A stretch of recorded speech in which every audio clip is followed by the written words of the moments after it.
날마다 솟는 샘물과 함께하는 오늘의 큐티 시간입니다.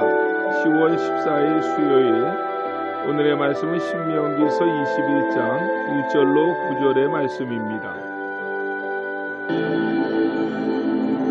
내 하나님 여호와께서 내게 주어 차지하게 하신 땅에서 피살된 시체가 들에 엎드러진 것을 발견하고 그 쳐죽인 자가 누구인지 알지 못하거든 너희의 장로들과 재판장들은 나가서 그 피살된 곳의 사방에 있는 성읍의 원근을 잴 것이요 그 피살된 곳에서 제일 가까운 성읍의 장로들이 그 성읍에서 아직 부리지 아니하고 멍에를 매지 아니한 암송아지를 취하여 그 성읍의 장로들이 물이 항상 흐르고 갈지도 않고 씨를 뿌린 일도 없는 골짜기로 그 송아지를 끌고 가서 그 골짜기에서 그 송아지의 목을 꺾을 것이요 레위 자손 제사장들도 그리로 갈지니 그들은 네 하나님 여호와께서 택하사 자기를 섬기게 하시며 또 여호와의 이름으로 축복하게 하신 자라. 모든 소송과 모든 투쟁이 그들의 말대로 판결될 것이니라. 그 피살된 곳에서 제일 가까운 성읍의 모든 장로들은 그 골짜기에서 목을 꺾은 암송아지 위에 손을 씻으며 말하기를 우리의 손이 이 피를 흘리지 아니하였고 우리의 눈이 이것을 보지도 못하였나이다. 여호와여, 주께서 속량하신 주의 백성 이스라엘을 사하시고 무죄한 피를 주의 백성 이스라엘 중에 머물러 두지 마옵소서 하면 그 피 흘린 죄가 사함을 받으리니 너는 이와 같이 여호와께서 보시기에 정직한 일을 행하여 무죄한 자의 피 흘린 죄를 너희 중에서 제할지니라. 새로운 아침입니다. 엘라함, 하나님은 위로하시는 분이십니다. 신명기는 모세가 죽음을 앞에 두고 곧 가나안 땅에 들어가게 될 출애굽 2세들을 앉혀놓고 했던 세 편의 설교라고 했습니다. 세 편의 설교 중에서 레위기를 재해석했다고 볼 수 있는 두 번째 설교 부분의 내용이 신명기의 대부분 내용입니다. 신명기서 4장 44절로 28장 68절까지인데 이 부분은 두 파트로 나눌 수 있습니다. 4장 44절로 11장 32절까지는 율법의 재해석 중에서 일반적인 중요한 내용들을 크게 설교하고 있고 12장부터 28장까지는 율법의 상세한 조항들을 말씀하고 있습니다. 레위기서의 주제 송구는 레위기 19장 2절입니다. 너희는 거룩하라. 이는 나 여호와 너희의 하나님이 거룩함이니라 라고 하신 말씀입니다.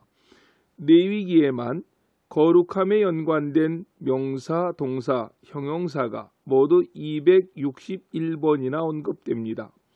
하나님께서는 택하신 백성들이 거룩하게 살기를 원하십니다. 동시에 하나님께서 주신 가나안 땅 역시 더럽히지 말고 거룩하게 지켜야 한다고 말씀하십니다. 오늘 본문의 내용은 하나님께서 이스라엘 백성들에게 주신 땅에서 범인을 알 수 없는 살인사건이 일어났을 때 또 그 살인사건으로 인해서 시신이 발견되어졌을 때에 그 시신을 어떻게 처리해야 하는가 하는 것에 대해서 말씀해 주고 있습니다. 1절 말씀을 보십시오. 내 하나님 여호와께서 내게 주어 차지하게 하신 땅에서 피살된 시체가 들에 엎드려진 것을 발견하고 그 쳐죽인 자가 누구인지 알지 못하거든 이라고 말씀합니다. 가나안 땅에서 살인사건이 일어났고 범인이 잡히지 않았으며 그 후에 시체가 발견되면 어떻게 해야 합니까? 2절로 4절을 보십시오. 너희의 장로들과 재판장들은 나가서 그 피살된 곳의 사방에 있는 성읍의 원근을 잴 것이요 그 피살된 곳에서 제일 가까운 성읍의 장로들이 그 성읍에서 아직 부리지 아니하고 멍에를 매지 아니한 암송아지를 취하여 그 성읍의 장로들이 물이 항상 흐르고 갈지도 않고 씨를 뿌린 일도 없는 골짜기로 그 송아지를 끌고 가서 그 골짜기에서 그 송아지의 목을 꺾을 것이요 라고 했습니다. 장로들과 재판장들은 시신이 발견된 위치에서 가장 가까운 성읍으로 가서 그 성읍에서 멍에를 한 번도 매지 않았고 일을 한 번도 하지 않았던 이 암송아지를 취하여서 깨끗한 골짜기, 즉 항상 물이 흐르고 갈지도 않고 씨를 뿌리지도 않았던 골짜기로 그 송아지를 끌고 가서 목을 꺾어 죽이라고 말씀합니다. 암송아지의 목을 꺾어 죽이는 것은 암송아지를 죽여 속죄하는 제사적 성격을 띠고 있는 것입니다. 즉 암송아지가 살인자의 그 죄를 뒤집어 쓰고 대신 죽는 것입니다. 구약의 제사와 같은 성격이고 장차 오실 예수 그리스도를 내다보게 합니다. 예수님께서 십자가에 매달려 돌아가신 것은 죄 없으신 그분이 우리의 죄를 대신 짊어지신 것입니다. 뿐만 아니라 암송아지의 목을 꺾어 죽이는 행위는 살인죄의 가해자가 누구인지 파악되지 않았지만 죄인은 죽어야 마땅함을 보여주기 위함입니다. 6절로 7절을 보십시오. 그 피살된 곳에서 제일 가까운 성읍의 모든 장로들은 그 골짜기에서 목을 꺾은 암송아지 위에 손을 씻으며 말하기를 우리의 손이 이 피를 흘리지 아니하였고 우리의 눈이 이것을 보지 못하였나이다 라고 했습니다. 이후에 장로들은 그 송아지 위에서 손을 씻는 행위를 통해서 자신들은 범죄와 무관함을 밝힙니다. 그렇게 자신의 무죄함을 드러내고 그들은 하나님 앞에 기도하는데 그들이 했던 기도의 내용이 본문 8절로 9절에 나타나 있습니다. 8절을 먼저 보십시오.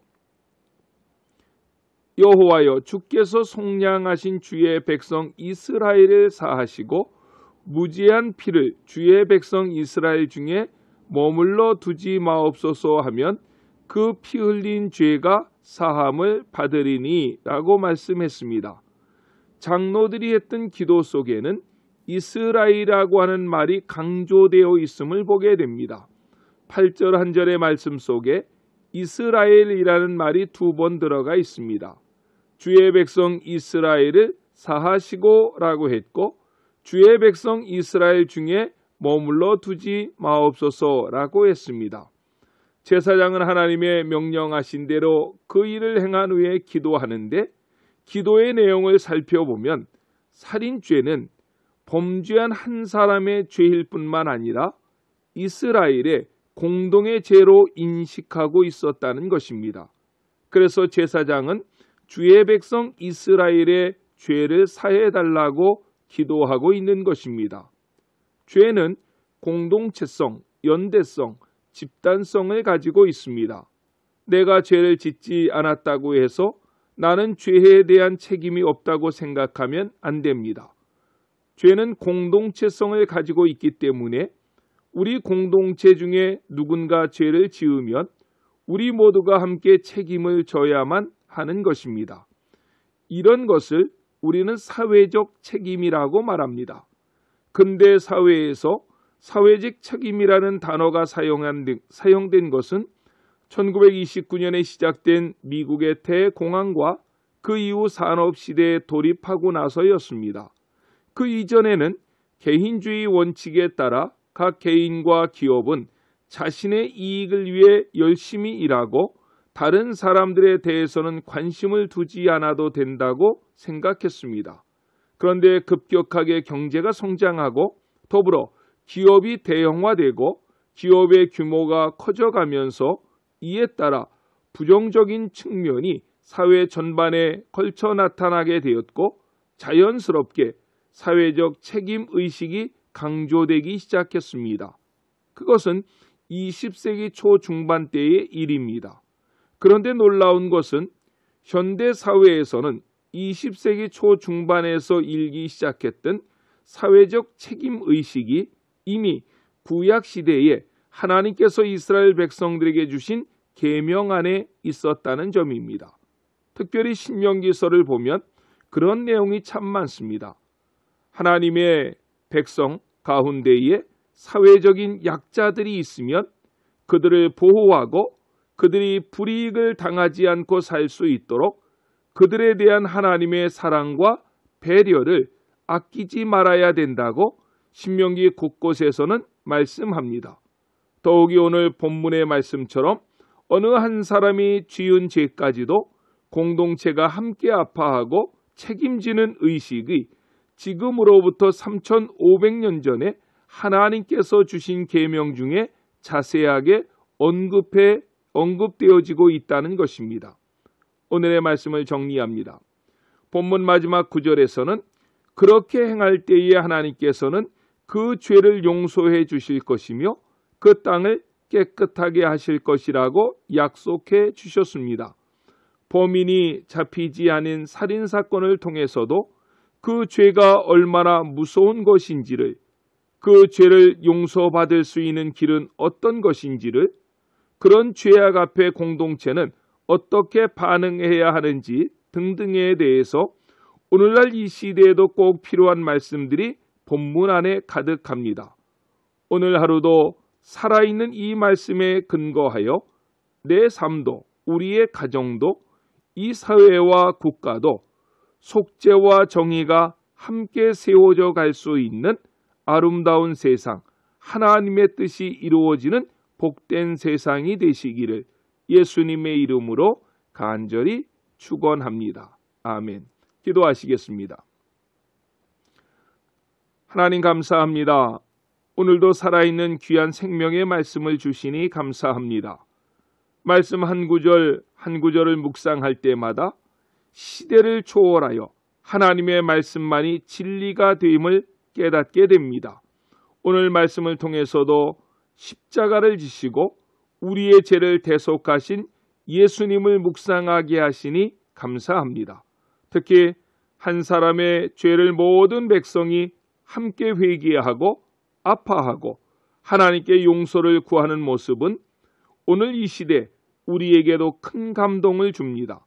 내로남불의 시대, 잘된 것은 내 덕이고 못된 것은 남이 탓하는 이 시대에 하나님이 꿈꾸는 복된 세상이 믿는 자들을 통해서 이 땅에서 나타나게 해 주시옵소서.